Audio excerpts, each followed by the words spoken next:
شہر حیدرآباد میں شادی مبارک اسکیم کے چیکس کی تقسیم۔ پرانے شہر کے حلقہ اسمبلی چار مینار میں شادی مبارک اسکیم کے چیکس کی تقسیم رکن اسمبلی سید احمد پاشا قادری کے ہاتھوں عمل میں آئی۔ 70 چیکس تقسیم کیے گئے، باقی بھی بہت جلد تقسیم کر دیے جائیں گے۔ اس موقع پر رکن اسمبلی کے ہمراہ اراکین بلدیہ کے علاوہ سرگرم مجلس کے کارکنان بھی موجود تھے۔ Bureau report ndtoday.com۔ اسمبلی حلقے کے تمام بلدی ڈویژنوں کے لوگوں میں آج اردو گھر مغلپورے میں شادی مبارک اسکیم کے چیکوں کی تقسیم عمل میں آئی۔ نقیب ملت بیرسٹر اسد الدین اویسی صاحب صدر مجلس رکن پارلیمنٹ کی ہدایت پر آج 70 افراد میں شادی مبارک کے چیکوں کی تقسیم عمل میں آئی۔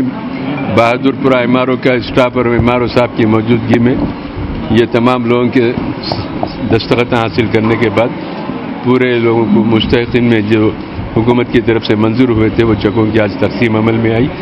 اس سے پہلے بہادر پورہ ایم آر او آفس میں 60 لوگوں کو دیے گئے تھے، پھر اردو مسکن خلبت میں تقریباً 100 لوگوں کو دیے، آج 70 لوگوں کو دیے گئے ہیں۔ اور تھوڑے تھوڑے دن کے وقفے سے جیسے جیسے منظوری کے بعد چیکس آ رہے ہیں ایم آر او آفس کو، تو ایم آر او کے اسٹاف کی طرف سے اس کو پورا ویریفائی کر کے لوگوں کو بلا کے متعلقہ کارپوریٹر رکن اسمبلی کے ذریعے وہ چیکوں کی تقسیم عمل میں آ رہی ہے۔ مجلس اتحاد المسلمین بلدی برقی آبرسانی مسائل کی یکسوئی کے ساتھ ساتھ وہ شادی مبارک اسکیم کے بھی چیکوں کی تقسیم، اور جو لوگ دواخانوں میں علاج کراتے ہیں ان کو سی ایم ریلیف فنڈ کے ذریعے بھی چیکوں کی تقسیم رکن اسمبلی کے ذریعے سلسلہ جاری ہے اس کی تقسیم کا۔ انشاءاللہ عنقریب پھر مزید لوگوں کے بھی جو منظورہ رقم کے چیکس ہے وہ بھی ان کے حوالے کیے جائیں گے۔